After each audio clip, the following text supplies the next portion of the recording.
This is a story you'll definitely want to hear to the very end. Chapter 1, The Beginning of the End.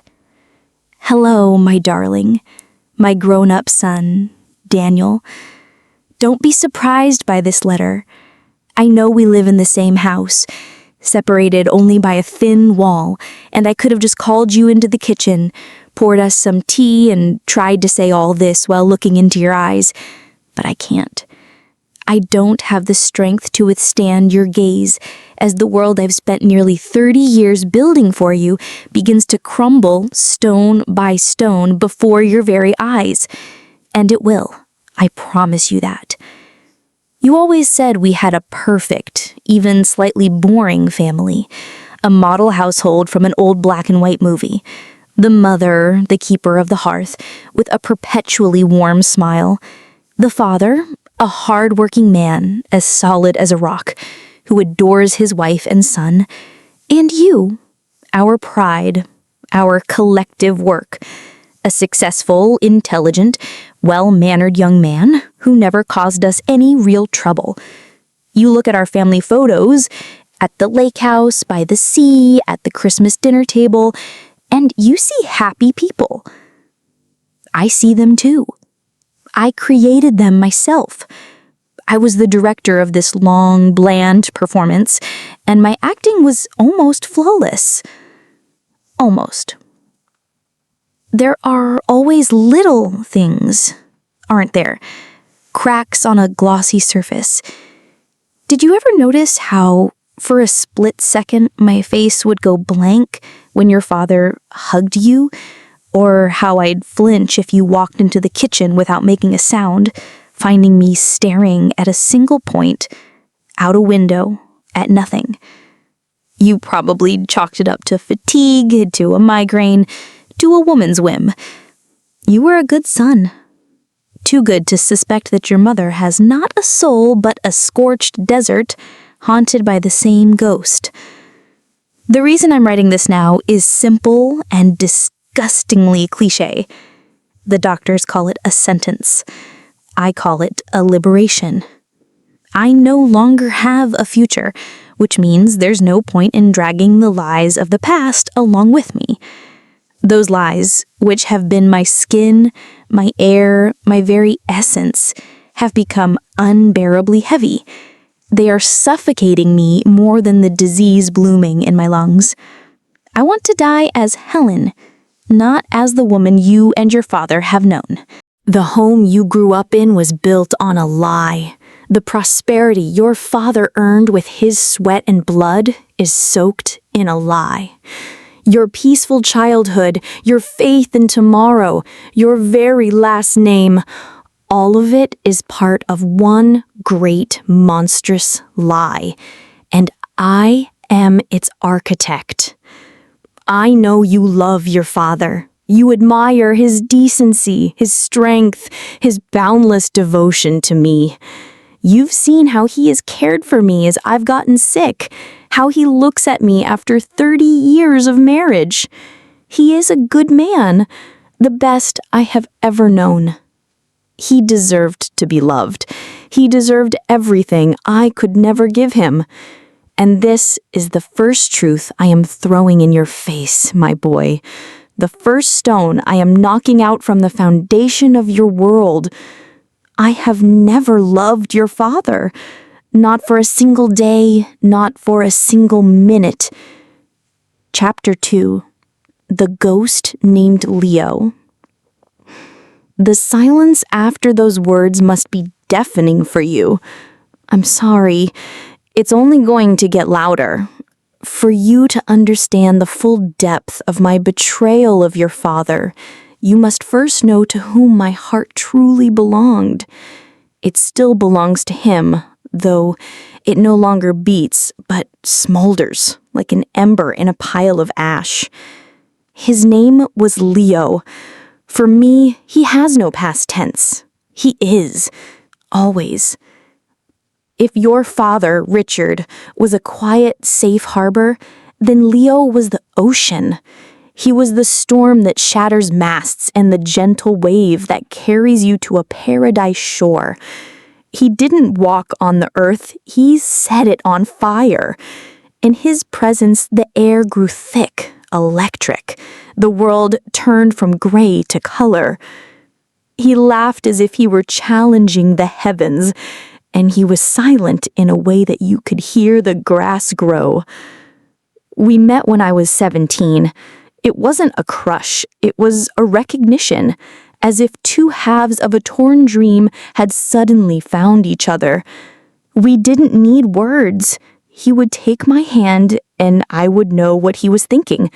I would look at him from across a noisy town square, and he would turn. We were one being, one pain, one joy, split into two bodies. Your father is a man of rules and order. He made plans, followed them, achieved his goals. Leo was chaos. He lived for the moment. He could take off in the middle of the night and drive 100 miles just to watch the sunrise over a lake. He could spend his last dollar on a silly antique compass because he liked the seller's story. He read me poetry I didn't understand and explained constellations I could never remember. Beside him, I didn't just live, I burned. His love was demanding, selfish, all-consuming. He was jealous of my friends, of the books I read, of the very thoughts in my head he couldn't access. And how I reveled in that jealousy. I reveled in his attention, in his passion that washed away everything in its path. For him, there were no shades of gray, only black and white, love until death or hatred to ashes. And I chose love. We were certain we would die on the same day. We swore it to each other in damp apartment hallways, on wind-swept rooftops, in his tiny room that smelled of paint and tobacco. It seemed so natural, because a life without him had no meaning. It would have been a mere existence, gray and pointless. You are probably trying to understand now, if that's how it was, then why? Why am I not with him? Why have I spent 30 years waking up next to your father, making his breakfast, and smiling at his simple jokes? Because we were too bright to burn for long. We were destined to burn out in a single flash. And we did. We did something so terrible that the ashes from that fire still grit between my teeth. Our great love gave birth to a great sin, a sin that bound us together more tightly than any vow and buried us alive. Chapter 3, Our Shared Sin. It was autumn, late October, cold and wet. I remember that day in minute, ugly detail. The smell of damp leaves and gasoline, the wet asphalt glistening under a lone streetlight like the back of a sick animal, and the music from the old cassette player in Leo's car, some heartbreaking, forgotten ballad. We were driving back from the city. We had been fighting about something stupid. I don't even remember what. He was jealous. I was crying. The words were sharp, like shards of glass. He was driving fast, furiously, taking his anger out on the road. I asked him to slow down. He didn't listen, or he listened and did the opposite to prove something to me, to himself, to the whole world. That was Leo. The rain turned into a downpour. The windshield wipers couldn't keep up. The road was empty and black. And then a shape. It appeared out of nowhere, out of the darkness, right in front of the hood.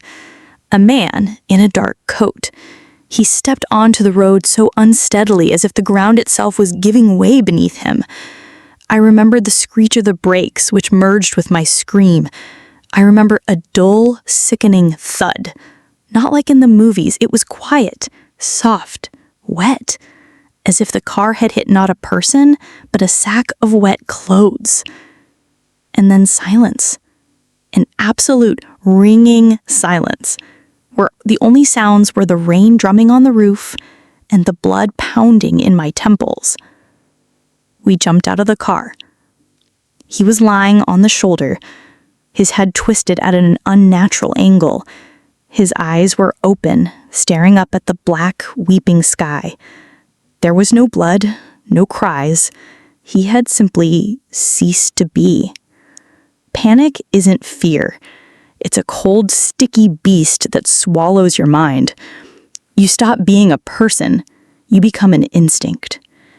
"No one saw," Leo whispered. His face was as white as a sheet. "No one. We have to go. Now." I didn't argue. I didn't think about calling the police, an ambulance. I thought of only one thing. Our life was over.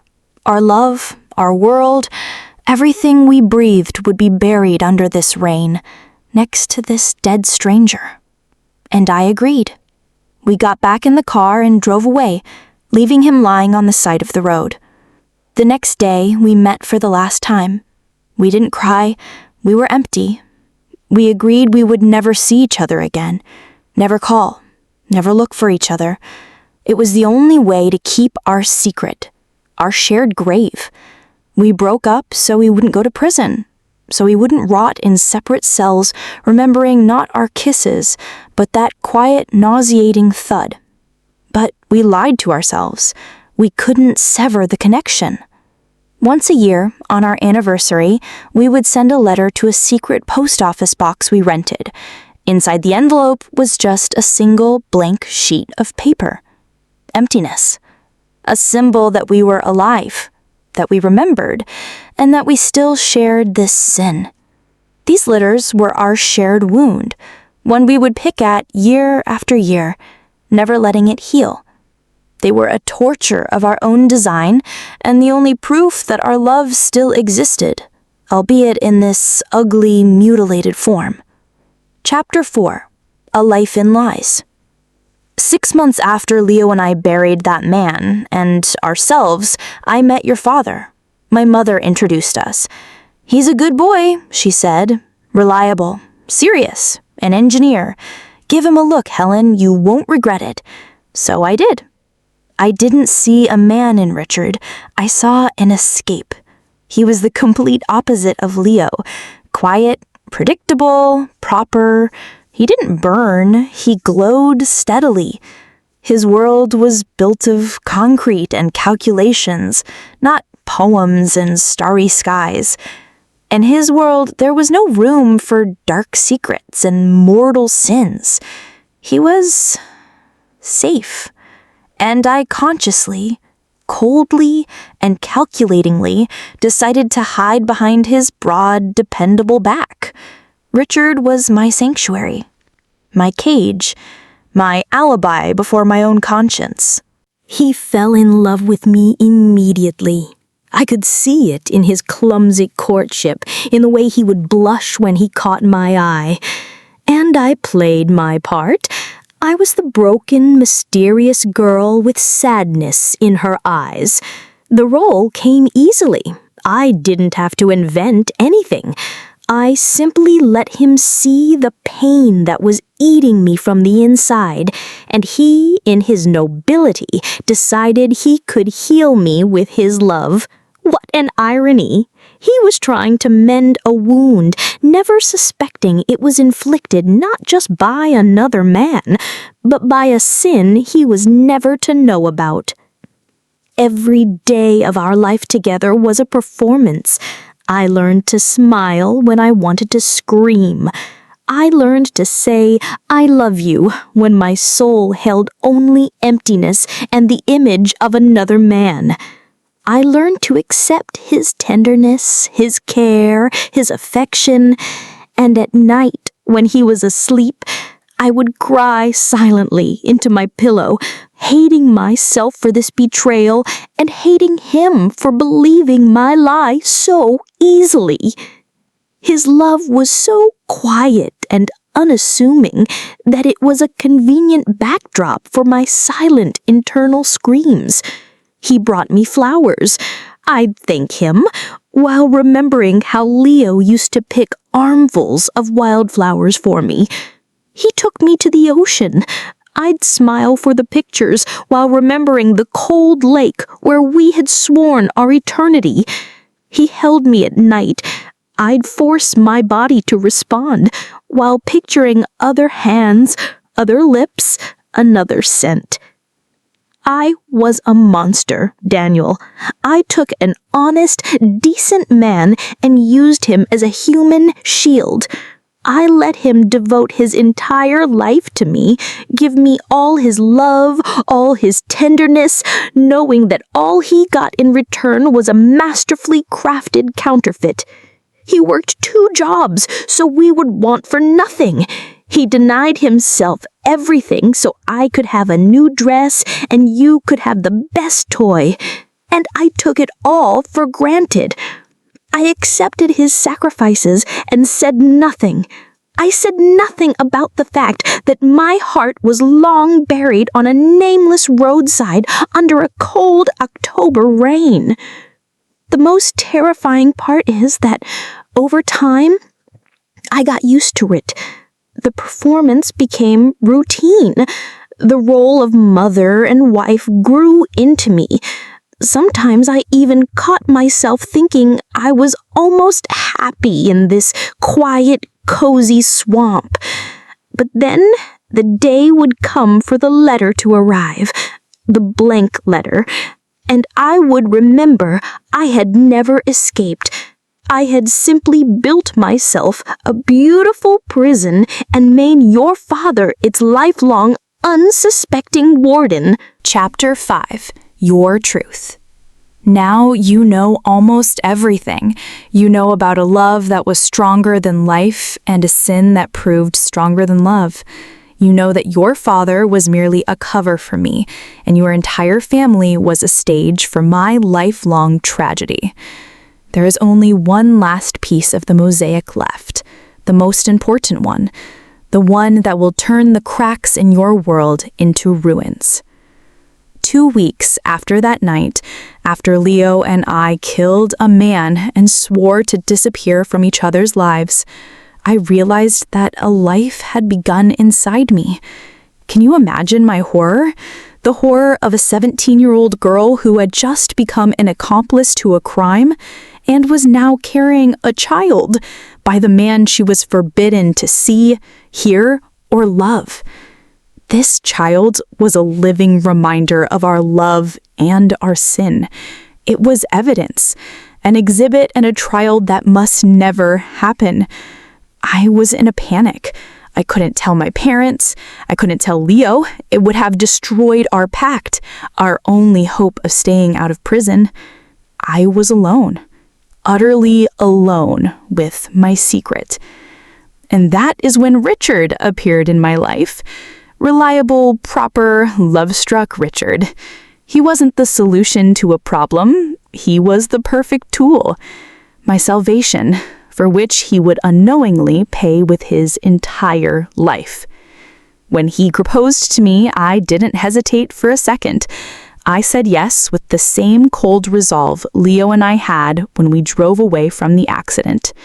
It was another escape, another crime. I wasn't marrying Richard. I was marrying his good name, his spotless reputation, the normal family he could give my child, Leo's child. I carried you under Richard's protection. I let him count down the days until your birth. I watched him weep with joy when he held you for the first time in the hospital. He named you Daniel. He gave you his last name. He gave you his boundless, honest, fatherly love. He gave you everything, except for life itself. Forgive me, my son, if you can. I didn't write this confession for you to forgive me. I don't deserve forgiveness. I wrote it so that you would finally know the truth, no matter how monstrous it is. Richard is a wonderful man. He is the best father anyone could ever wish for. But he is not your father. Your father is not Richard. Your father is Leo, the man I loved and the man with whom I shared a crime. Your entire life, just like mine, is a lie born from love and a crime. If you enjoyed this story, subscribe to the channel and you'll hear even more captivating tales.